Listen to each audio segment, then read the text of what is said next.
Assalamualaikum warahmatullahi wabarakatuh. Sahabat milenial yang dirahmati oleh Allah.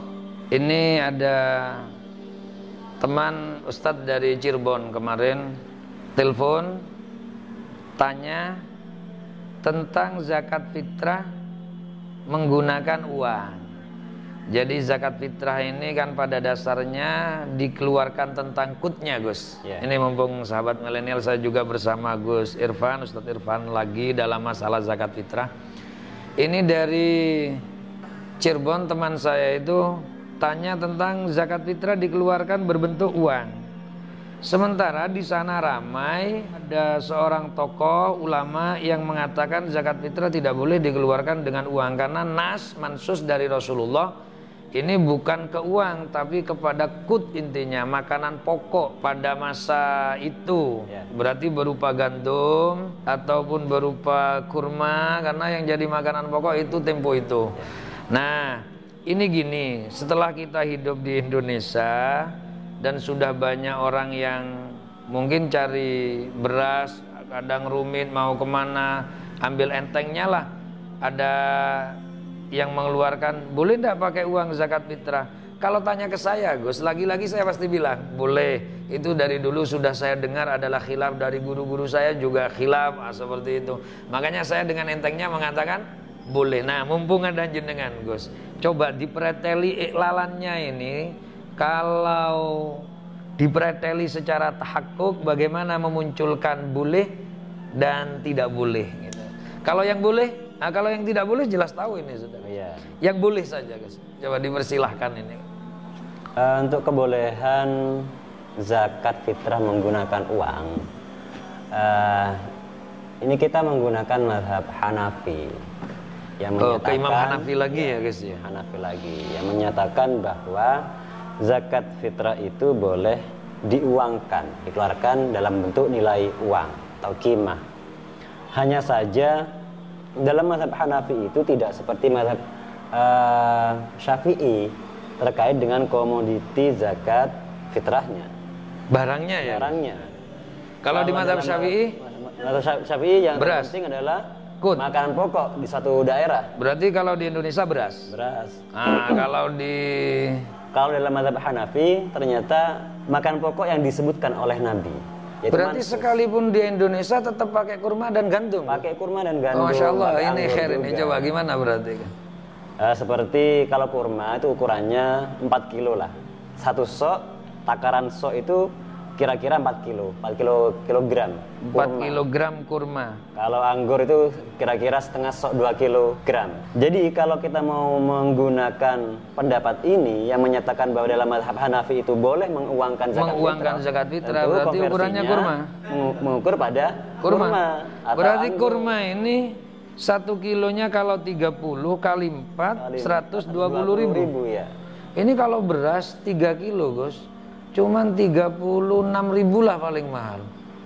Kalau kita mengikut konversi pada beras. Lah makanya, Gus, ini kan tadi jenengan bilang kalau ikut mazhab Hanafi yang memperbolehkan qimah dikeluarkan dalam zakat fitrah, tapi yang dikeluarkan qimahnya ini makanan pokok yang disebut oleh Nabi. Berarti harus kurma, gandum.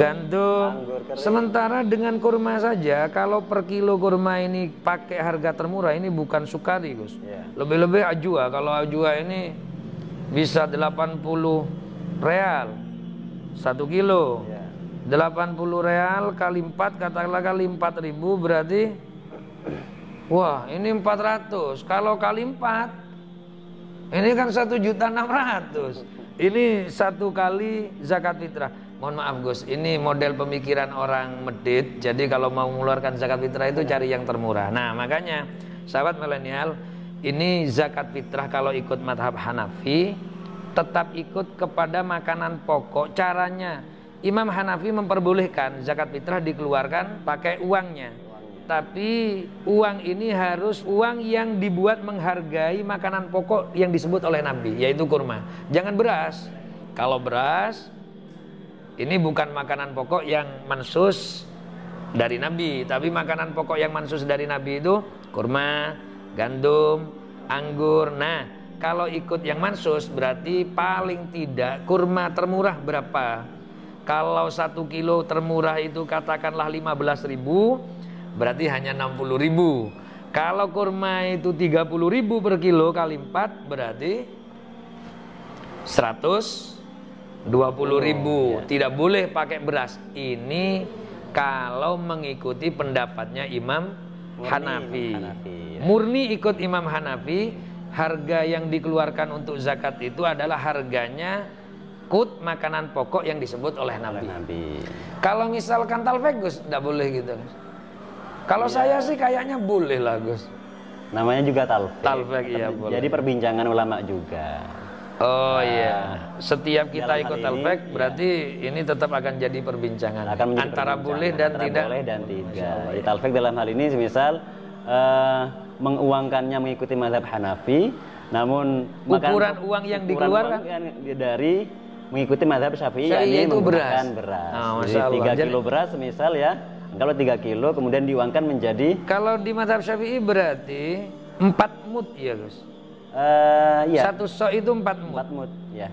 4 mud itu berarti 7 on kali 4. Kalau 7 on kali 4 28 on.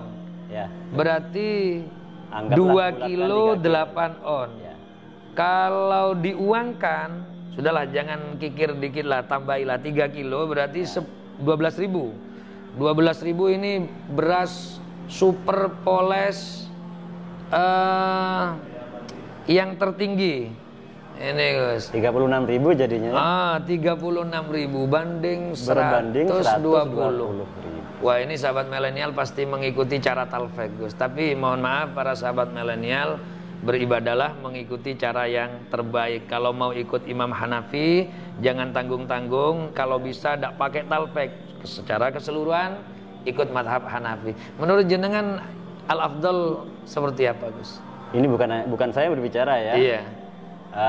Dari pendapat yang jenengan ketahui al-afdal seperti apa? Ya tamadhub lah, konsisten dengan madhab lah. Konsisten dengan madhabnya, berarti ikut madhab Syafi'i, keluarkan beras 2 kilo 8 on. Ya. Selesai. Atau kalau mau pindah, sama-sama konsisten. Kalau ikut madhab Hanafi, harus seharga makanan pokok yang disebut oleh Nabi. Boleh pakai uang, tapi seharga makanan pokok yang disebut oleh Nabi. Imam Syafi'i berarti tidak memperkenankan diganti dengan uang. Ya, betul. Berarti kalau konsisten harus beras. Ya. Kalau ikut Imam Syafi'i mengeluarkan beras 2 kilo 8 on, tapi boleh mengeluarkan harganya, berarti pindah kepada Imam Hanafi. Berarti talfek, dari depan berasnya ikut Imam Syafi'i, uangnya dikeluarkan ikut madhab Hanafi. Boleh ala kaulin, tapi al-mu'tamad konsisten kepada madhab. Ini yang terbaik. Semoga bermanfaat pemahaman tentang zakat fitrah.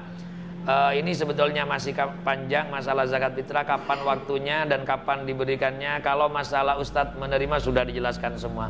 Mohon maaf, semoga manfaat. Wassalamualaikum warahmatullahi wabarakatuh.